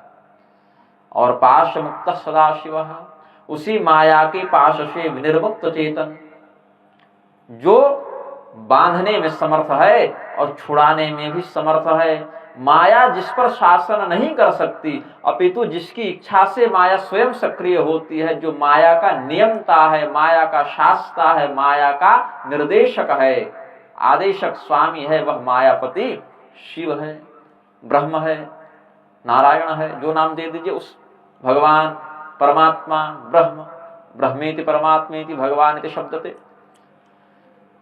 ईश्वर जीव, ये दोनों में क्या भेद बताया, पाश से बद्ध है, छिलके से ढका हुआ है तो धान है, जीव है, उससे मुक्त हो गया तो शिव है, चावल है, वही छिलके का अंतर है, माया के आवरण का अंतर है। चेतन को माया ढक ले, माया चेतन पर नियंत्रण करे तो चेतन को जीव कहेंगे, और चेतन ही माया को ढककर उसका नियंत्रण करने लगे तो उसी को ब्रह्म कहेंगे, उसी को शिव कहेंगे। यही अंतर सामान्य दृष्टि में समझना चाहिए, इससे अधिक सरल नहीं समझा सकता इस विषय। जिस चेतन को माया अपने नियंत्रण में कर ले वह चेतन जीव है, और जो चेतन माया को नियंत्रित करे वह चेतन ब्रह्म है। फिर भगवान ने आगे वर्णन किया, धर्मति बिरति जोगत ज्ञाना, धर्मति बिरति ज्ञान मोक्ष प्रद वेद बखाना, ज्ञान मोक्ष प्रद वेद बखाना, जाते बेगी द्रवऊ में भाई, जाते बेगी द्रवऊ में भाई, सो मम भगति भगत सुखदाई, सो मम भगति भगत सुखदाई। धर्मते बिरति जोगते ज्ञाना। अब इनकी प्राप्ति कैसे हो प्रभु, आपने ज्ञान का, वैराग्य का जो एक शाब्दिक अर्थ है, लाक्षणिक अर्थ है, वह बता दिया।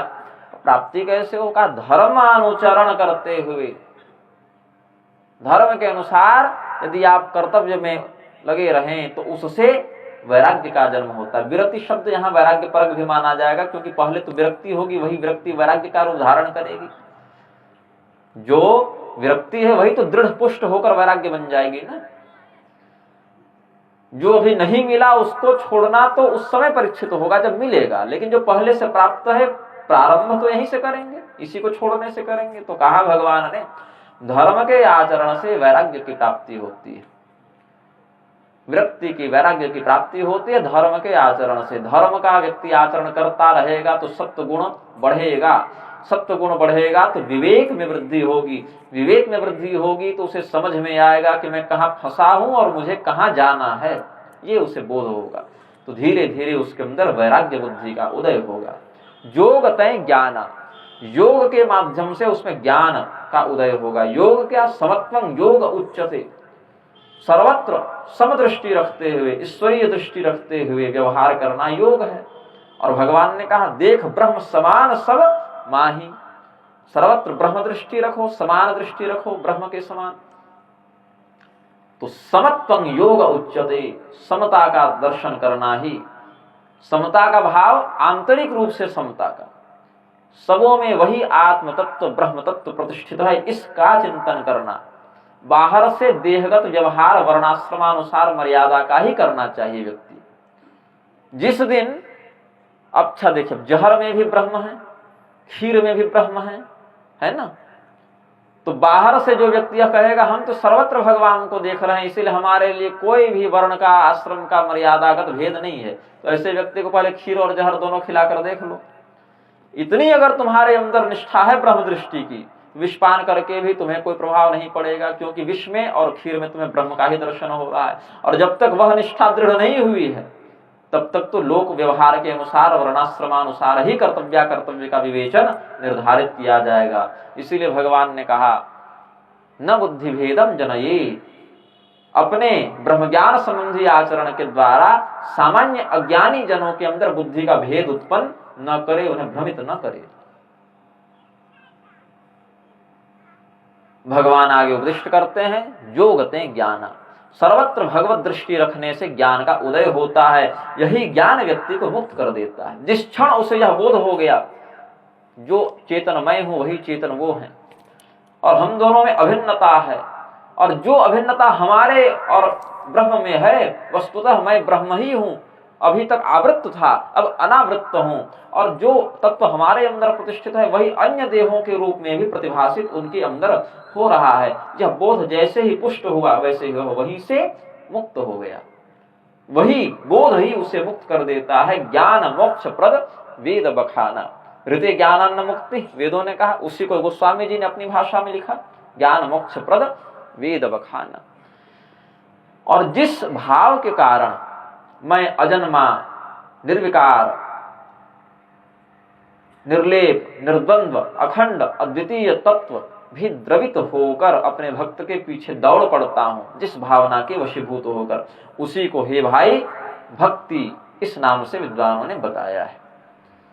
कुछ भक्त होते हैं जो भगवान से प्रेम करते हैं, लगभग भक्त भगवान से प्रेम करते हैं तभी भक्त कहलाए, नहीं तो अभक्त कहलाते।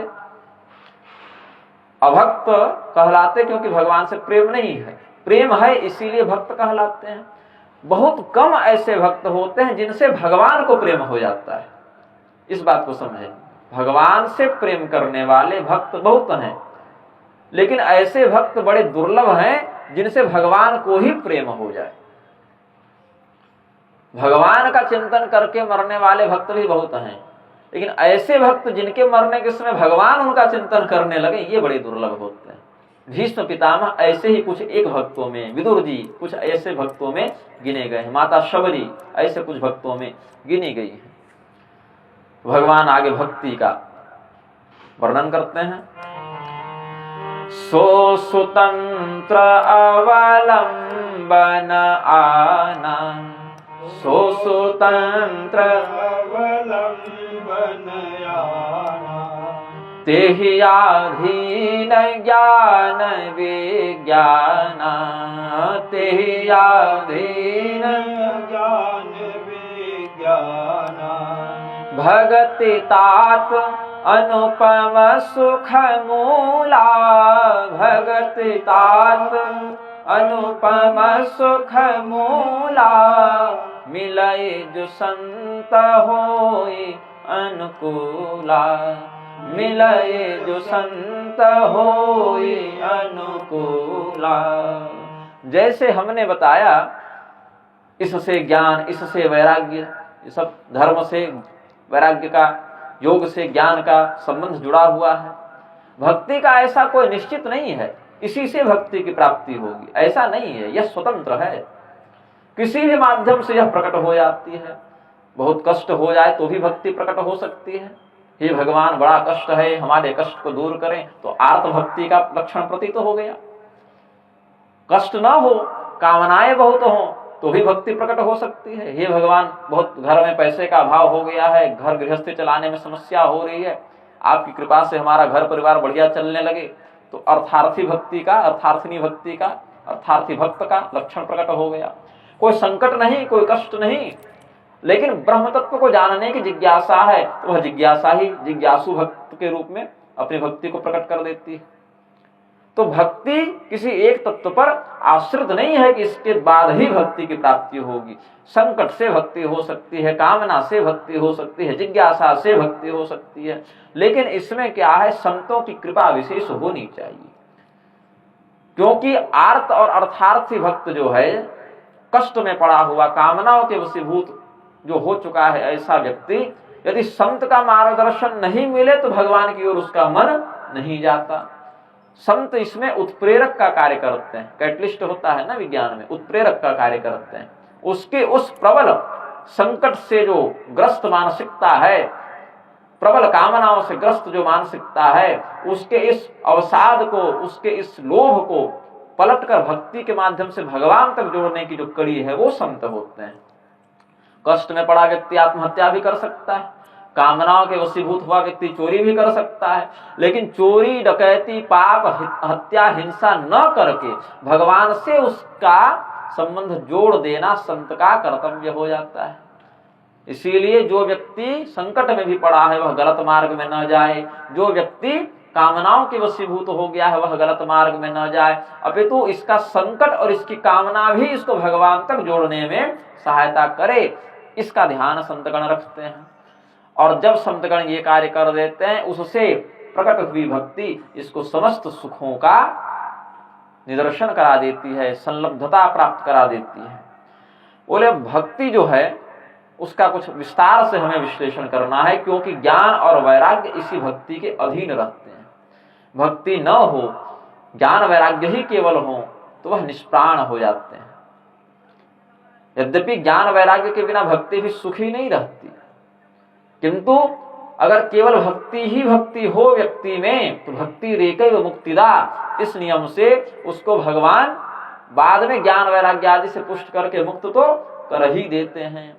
लेकिन जो व्यक्ति पहले से भक्तिहीन हो, उसको अगर कोई ज्ञान वैराग्य से युक्त करवा भी दे, तो वह ज्ञान वैराग्य केवल भक्ति विरहित दोष के कारण उसको सद्गति प्रदान करने में समर्थ नहीं हो पाते।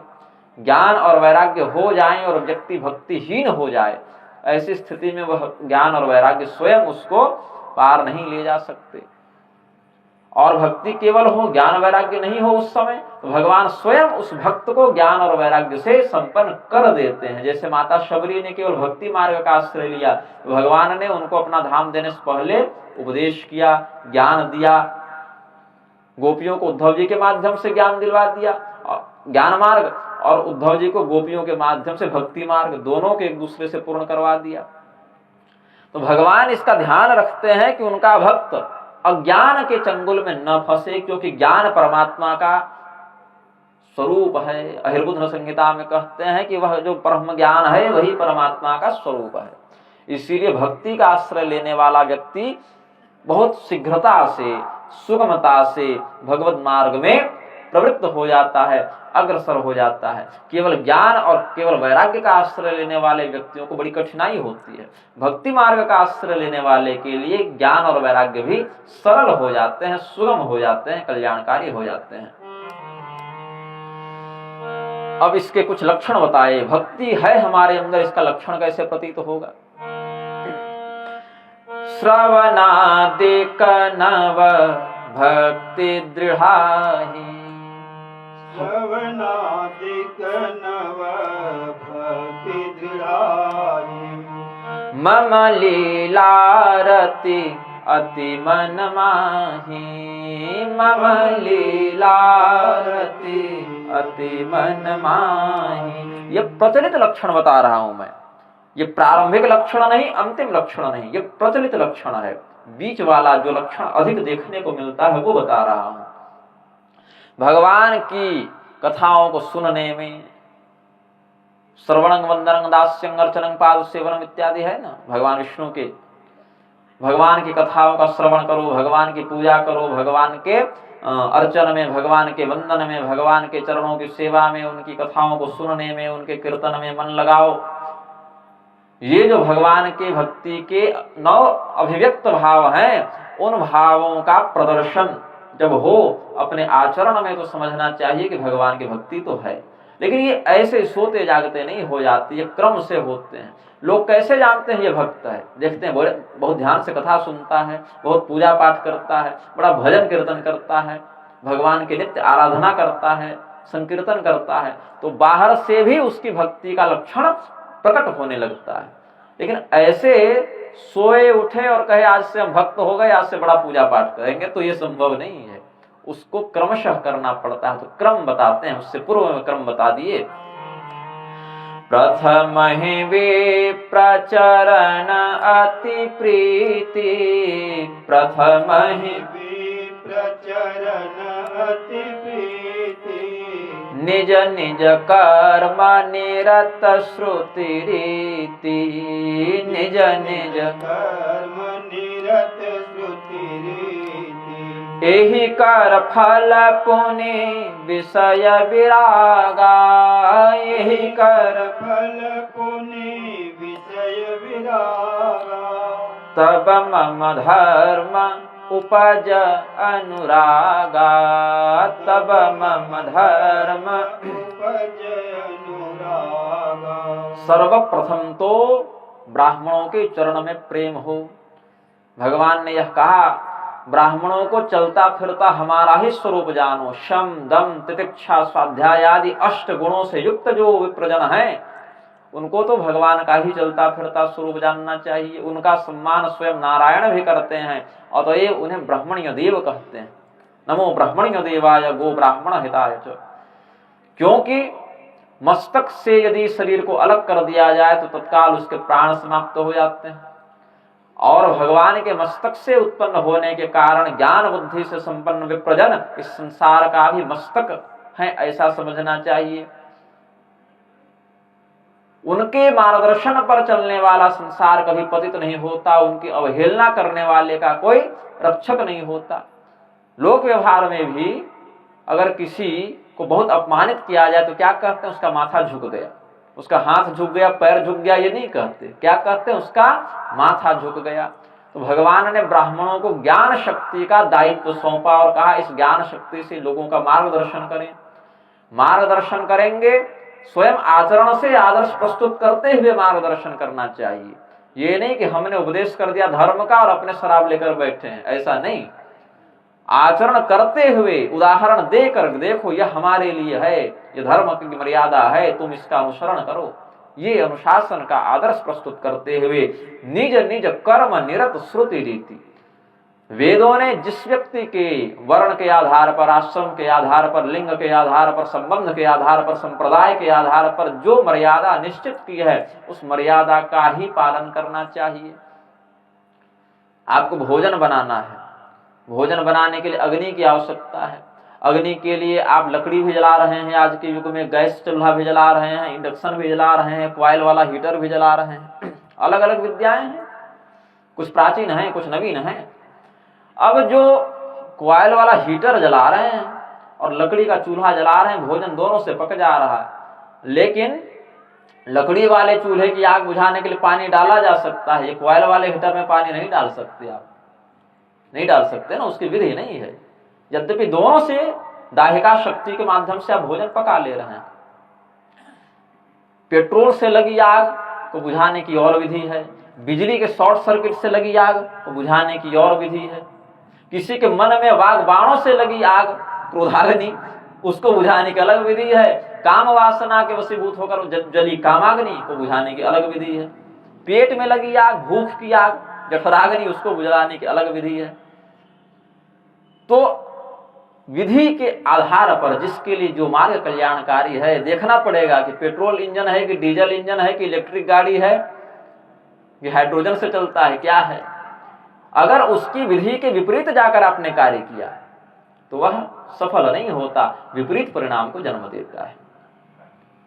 और यदि विधि पूर्वक कार्य किया तो उसके संपूर्ण फल को आप प्राप्त कर सकते हैं। इसीलिए वेदों ने ब्राह्मण, क्षत्रिय, वैश्य, शूद्र, स्त्री, पुरुष, ब्रह्मचारी, गृहस्थ, वानप्रस्थ, संन्यास, इन 10 प्रधान आश्रम, लिंग, वर्ण आदि के भेद से 10 प्रधान विभागों में जो समाज कर्मानुसार, प्रारब्धानुसार विभक्त है, उसमें जिसके लिए जिस कर्म का मार्ग उपदिष्ट किया गया है, जैसे दूध बेचना एक कर्म है, दूध का व्यापार करना एक कर्म है, इसको क्या कहेंगे? धर्म है कि अधर्म है? दूध बेचना धर्म है कि अधर्म है? ऐसे नहीं कहा जा सकता। क्या है? ब्राह्मण यदि दूध का व्यापार करे तो अधर्म है, वैश्य वर्ण का व्यक्ति दूध का व्यापार करे तो धर्म है। ये वेद की मर्यादा हो गई। अश्वमेध यज्ञ करना धर्म है कि अधर्म है? ऐसे देखकर तो लगता है कि धर्म है, लेकिन क्षत्रिय करे तो धर्म है, शूद्र या ब्राह्मण करे तो अधर्म है। सौत्रामणि यज्ञ करना धर्म है कि अधर्म है? ब्राह्मण करे तो धर्म है, क्षत्रिय करे तो अधर्म है। दंड संन्यास धारण करना धर्म है कि अधर्म है? उचित वैराग्य की संपुष्टि होने पर ब्राह्मण करे तो धर्म है, अन्य वर्ण वाले करें तो अधर्म है।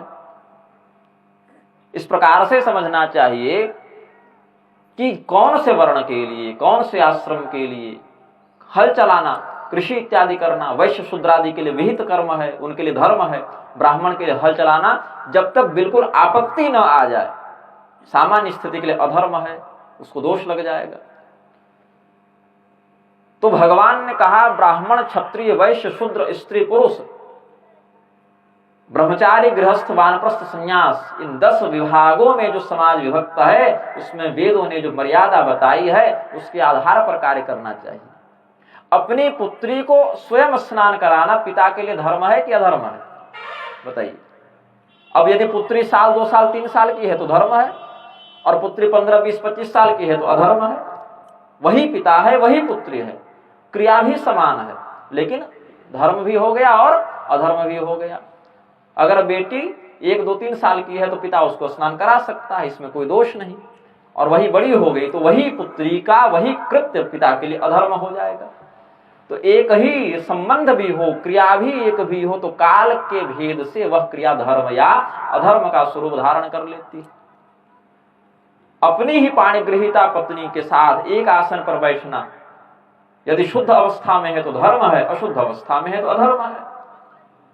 तो क्या धर्म है क्या अधर्म है, इसके विषय में स्मृति पुराणों ने वेद मर्यादा के अनुसार बहुत स्पष्ट बातें कही हैं।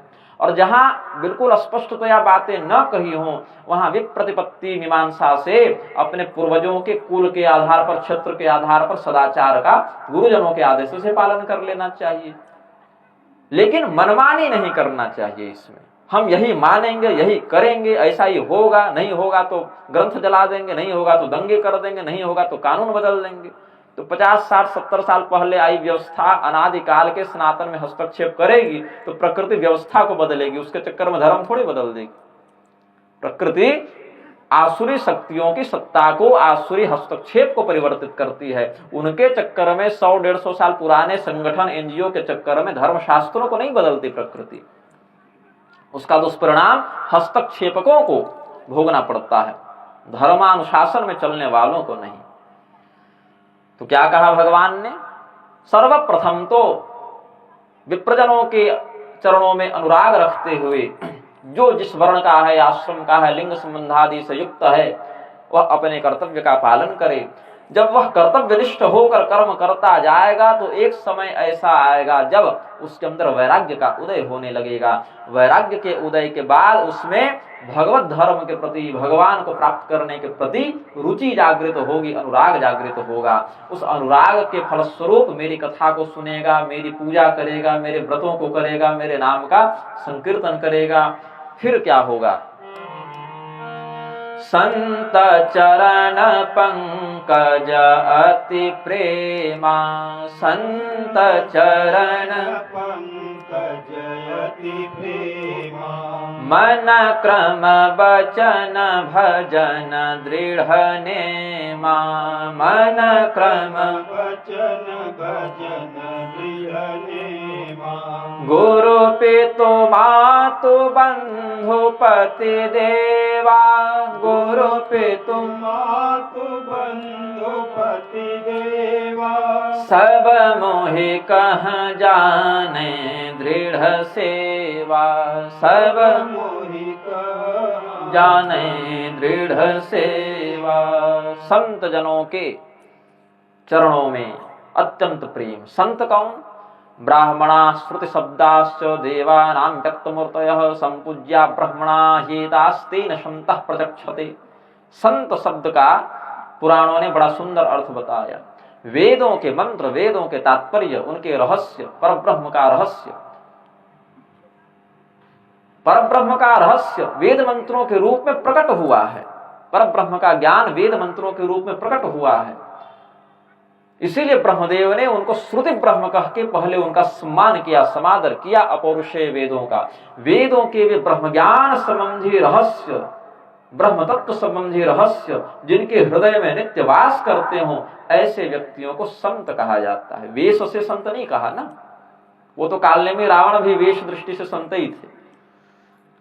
वेदों का ब्रह्म तत्व विषयक रहस्य जिनके चित्त में नित्य वास करता हो, उसी को संत कहते हैं। ऐसे संतों के चरणों में अत्यंत प्रेम हो जाता है।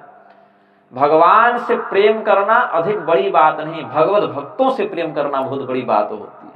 क्योंकि हम देखें, अरे हम तो बड़ा पूजा पाठ कर रहे हैं, ये सामने वाला हमसे भी अधिक कर रहा है, तो जलन होगी, ईर्ष्या होगी। वो नहीं, हमारे 10 चेले हैं, इसके 100 चेले हैं, मैं 10 एकड़ के मठ का महंत हूं, ये 100 एकड़ के मठ का महंत है। नहीं, ये ईर्ष्या भक्ति में बाधा उत्पन्न करती है। भगवान से जितना प्रेम हो, उससे कहीं बढ़कर भगवत भक्तों के प्रति प्रेम हो, तो जानो कि उसकी भक्ति सही मार्ग पर चल रही है, उसकी भक्ति पुष्ट हो रही है। और कहा गुरु पितु मातु बंधु पति देवा, त्वमेव माता च पिता त्वमेव का जो भाव है, गुरु माता पिता बंधु पति इत्यादि जो भी संबंध हैं, वो भगवान ही हमारे हैं, ऐसा समझना चाहिए। अब समस्या क्या है, हमारे माता पिता घर में भूखे पड़े हो, हम कहें आप क्या माता पिता, हमारे माता पिता तो भगवान है, त्वमेव माता च पिता त्वमेव। ऐसा नहीं, अपने माता पिता गुरु पति इत्यादि में भी वही भगवान दिखें। उनको भोजन कराते समय, उनकी सेवा करते समय, उनसे जो भी जिसका रिश्ता है, संबंध है, उस कर्तव्य का पालन करते समय भाव बने कि हम इनके स्वरूप में साक्षात नारायण की अर्चना कर रहे हैं। नारायण ही हमारे माता के रूप में इस रूप में आ गए, नारायण ही हमारे पिता के रूप में आ गए, हमारे पति के रूप में आ गए, स्वामी के रूप में आ गए, गुरु के रूप में आ गए। ऐसा भाव रखकर व्यवहार करेगा व्यक्ति, तो उसको पग पग पर लोक कर्तव्यों में भी नारायण सेवा का फल प्राप्त हो जाएगा। यदि परम विरक्त मार्ग का आश्रय लेकर सन्यासी हो गया हो, तब तो भगवान ही माता पिता गुरु सब हैं। लेकिन यदि गृहस्थी हो, तो भगवान ही माता पिता गुरु सब हैं, ये भाव रखना चाहिए। उनके अंदर भगवत दर्शन करते हुए सेवा करनी चाहिए। फिर एक स्थिति आती है जब मम गुण गावत पुलक शरीरा, मम गुण गावत पुलक शरीरा, गद गद गिरा नयन बहनीरा, गद गद गिरा नयन बहनीरा, काम आदि मद दंभन जाके, काम आदि मद दंभन जाके, तात निरंतर बस में ताके, तात निरंतर बस में ताके। हमारे चरित्र का पवित्र गुणगान करते हुए उसके शरीर में रोमांच हो जाता है, उसकी रोमावलियां पुलकित हो जाती हैं, उसके नेत्रों से प्रेम की भक्ति के अश्रु बहने लगते हैं, उसकी वाणी रुंध जाती है। वाग्गद्गदा द्रवते यस्य चित्तं रुदत्य भीक्षणं हसति क्वचिच्च विलज्य उद्गायति नृत्यते च मद भक्ति युक्तो भुवनं पुनाति। लोग क्या कहेंगे, इसका चिंतन छोड़कर देहगत संबंध का जो भय है, संकोच है, उसका परित्याग करके भगवान के लीलाओं का गुणगान करना, नृत्य करना, भगवान का भजन करना, और उस भजन में इतना डूब जाना कि बाहर की दुनिया का कोई होश न रहे, बाहर के जगत का कोई बोध न रहे, रोने लगना, गाने लगना। भगवान ने जहां विरह की लीला की, वहां विरह भाव को धारण कर लेना। भगवान ने जहां कोई आनंददायक लीला की, वहां आनंदित हो जाना। भगवान ने कहीं हास परिहास किया, तो वहां उसी भाव को धारण करके स्वयं हंसने लग जाना। भगवान ने जहां पर क्रोध का प्रदर्शन किया, वहां स्वयं उनके उस भाव से युक्त हो जाना। भगवान की प्रत्येक लीला के साथ तद्भाववत व्यवहार जब स्वभाव में घटित होने लगता है, तो हे लक्ष्मण तात निरंतर बस मैं ताके। ऐसे काम क्रोध मद लोभादि से जिसका चित्त पहले व्याप्त था, वो काम क्रोध मद लोभ हट गए, उसमें अद्भुत भगवत भक्ति जब इस स्थिति में हो जाएगी, तो मैं स्वयं उसके वश में हो जाता हूं, ये भगवान ने कहा। अब इस सत्र को हम पूर्ण करते हैं एक दोहा के साथ, जो भगवान का अंतिम उपदेश दोहा के रूप में गोस्वामी जी लिखते हैं। वचन कर्म मन मोरि गति, भजन करहि निष्काम, तिन्हके हृदय कमल महु करौ सदा विश्राम। भगवान क्या कहते हैं? यद्यपि भगवान सबके हृदय में हैं, ईश्वर सर्वभूतानां हृद्देशेर्जुन तिष्ठति भ्रामयन् सर्वभूतानि यंत्रारूढ़ानि मायया।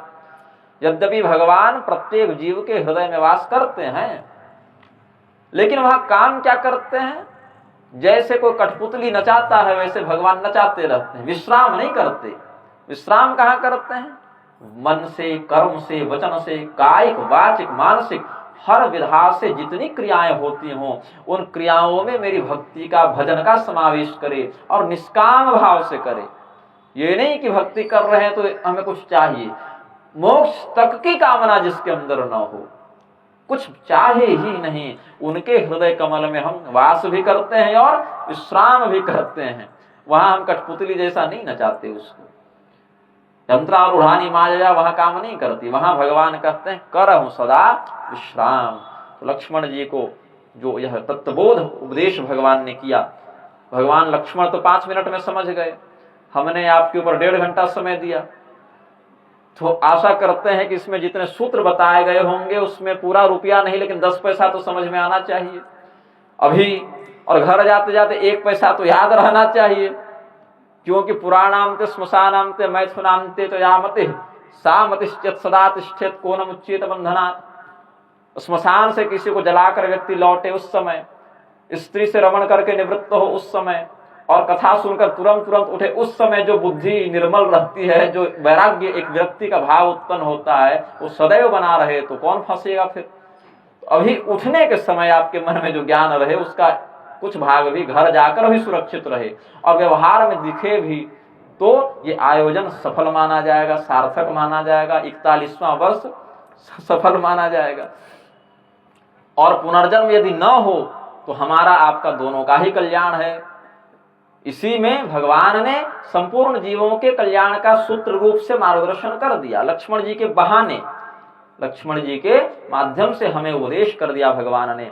हमारा परम कर्तव्य है इस तत्व ज्ञान को पहले स्मृति में धारण करें, याद रखें, समीक्षा पूर्वक अपने कर्तव्य में देखते जाएं कि क्या ये ज्ञान हमारे व्यवहार में अभी घटित हो रहा है कि नहीं। हो रहा है तो उसको बढ़ाएं, न हो रहा हो तो बढ़ाने का प्रयास करें, और अंततः क्रम मुक्ति चाहे सद्य मुक्ति, किसी भी माध्यम से ये जो भवकूप में हम सब फंसे हैं यहाँ से निकलने का ही प्रयास करना चाहिए। थोड़ा भगवान नाम संकीर्तन कर लें। श्री राम जय जय राम, श्री राम जय राम, श्री राम जय जय राम, श्री राम